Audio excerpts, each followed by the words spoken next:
हाय बच्चों, today our topic is universal gravitational constant. अभी तक हमने पढ़ा है लॉ ऑफ ग्रेविटेशन, लेकिन आज हम देखेंगे यूनिवर्सल ग्रेविटेशनल कांस्टेंट। जैसा कि आप जानते हो कि दो मास अगर m1 m2 हैं और इनके बीच की दूरी r है, तो इनके बीच लगने वाला फोर्स क्या होता है, F is equal to capital G m1 m2 by r square. जैसे कि दो प्लेनेट हैं, एक प्लेनेट m1 है, दूसरा प्लेनेट m2 है, इनके बीच r है, तो आप जानते हो कि दुनिया का कोई भी मास क्या करता है, एक दूसरे पे फोर्स अप्लाई करता है। जैसे कि मैं बता दूं आपको, मान लो यहाँ पे वाटर है और यहाँ पे आयरन है।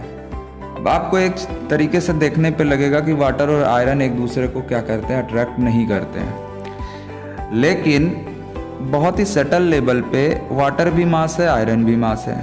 इधर सैंड भी ले लो, सैंड भी मास हो गया, क्लियर हुआ। आप साल्ट ले लो, ये भी मास हुआ। तो हर एक मास एक दूसरे पे क्या लगाता है, फोर्स लगाता है।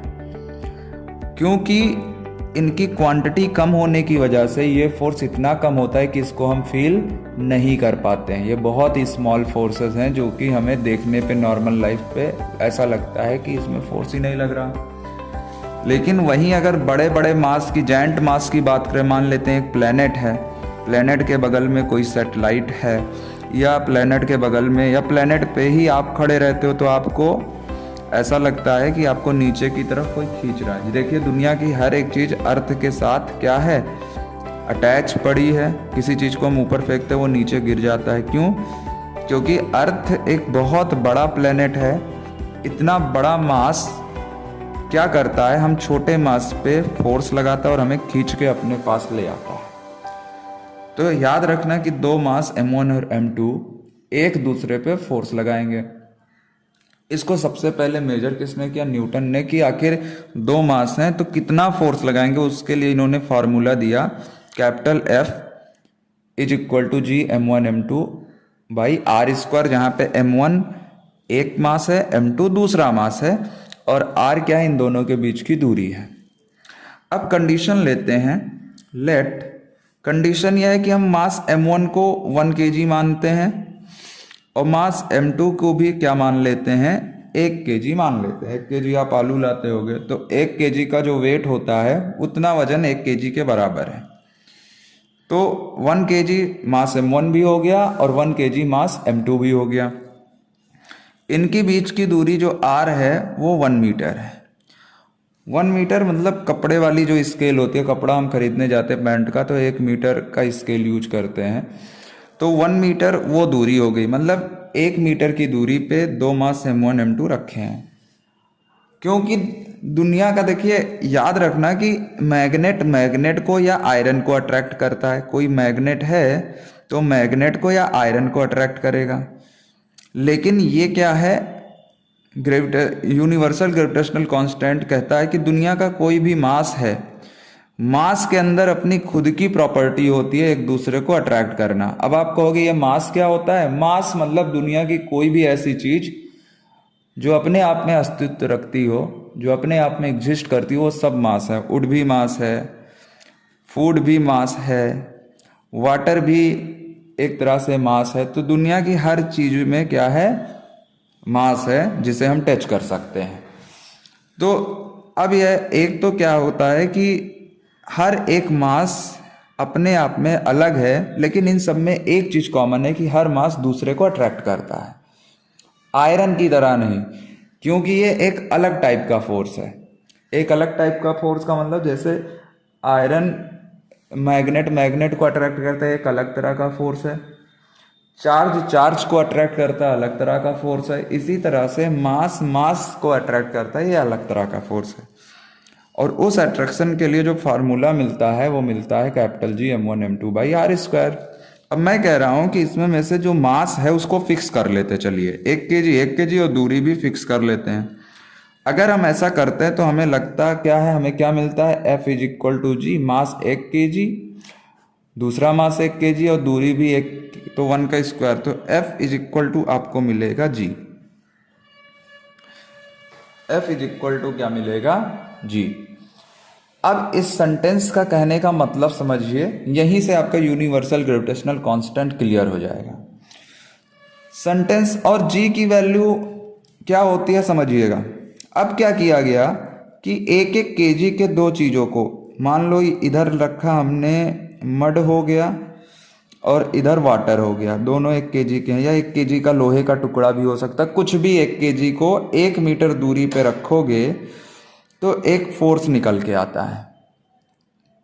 और ये फोर्स हमेशा क्या होता है, एक जैसा आता है, कांस्टेंट आता है। और जो कांस्टेंट आता है उसकी वैल्यू हमेशा कितनी मिलती है, 6.67 इंटू 10⁻11 न्यूटन। कहने का मतलब ये है कि एक किलोग्राम की चीज को अगर 1 मीटर दूरी पे रखो, दुनिया की कोई भी चीज हो सकती है, आप मंगल ग्रह की मिट्टी उठा के अर्थ की मिट्टी के साथ कंपेयर कीजिए, लेकिन 1 किलोग्राम की हो, तो 1 मीटर दूरी पे रखने पे एग्जैक्ट इतना फोर्स रखता है। आप मड नहीं, पोटैटो ले ले, इधर टमाटो ले लो, आलू टमाटर ले लो, उनको 1 मीटर दूरी पे रख दो, तब भी देखोगे कि ये एक फोर्स लगा रहे हैं। और इस फोर्स के एक्सपेरिमेंट के तौर पे बार बार कैलकुलेट किया गया कि 1 किलोग्राम की चीज 1 मीटर दूरी रखने पे हमेशा कितना फोर्स लगाती है, जी लगाती है, और इसकी वैल्यू हर बार कैलकुलेट करने पे कितना आया, 6.67 इंटू 10⁻11 न्यूटन आया। इस वजह से इसको क्या बोला गया, universal gravitational constant. Universal gravitational constant का मतलब समझ लीजिए, यूनिवर्सल मतलब सार्वभौमिक, सिर्फ अर्थ पे नहीं, पूरे प्लेनेट पे और पूरे यूनिवर्स में अगर आप 1 किलोग्राम की दो चीजों को 1 मीटर दूरी पे रखोगे तो हमेशा फोर्स 6.67 इंटू 10⁻11 न्यूटन मिलने वाला है। इस वजह से इस कैपिटल जी को क्या बोला गया, यूनिवर्सल ग्रेविटेशनल कांस्टेंट, क्योंकि इसकी वैल्यू कहीं नहीं बदलती। और ये क्या बताता है, ये बताता है कि 1 किलोग्राम मास को अगर 1 मीटर दूरी पे रखा जाएगा तो उसमें 6.67 10⁻11 न्यूटन का फोर्स लगेगा। तो इसका डेफिनेशन लिख लेते हैं कि if 1 kg masses separated at a distance of 1 meter, a constant force of value 6.67 10⁻11 Newton acts. So this value is called capital G, जिसकी वैल्यू क्या होगी 6.67 10⁻11 इज कॉल्ड कैपिटल जी, या इसको क्या कहेंगे, यूनिवर्सल ग्रेविटेशनल कांस्टेंट। तो आगे से जब भी आपके सामने जी लिखा रहेगा आप तुरंत समझोगे कि ये जी क्या बताता है, कि अगर दो 1 किलोग्राम की चीज को 1 मीटर दूरी पे रख देंगे तो जो फोर्स लगेगा वो कितना लगने लगेगा, 6.67 10⁻11 न्यूटन का। This is universal gravitational constant.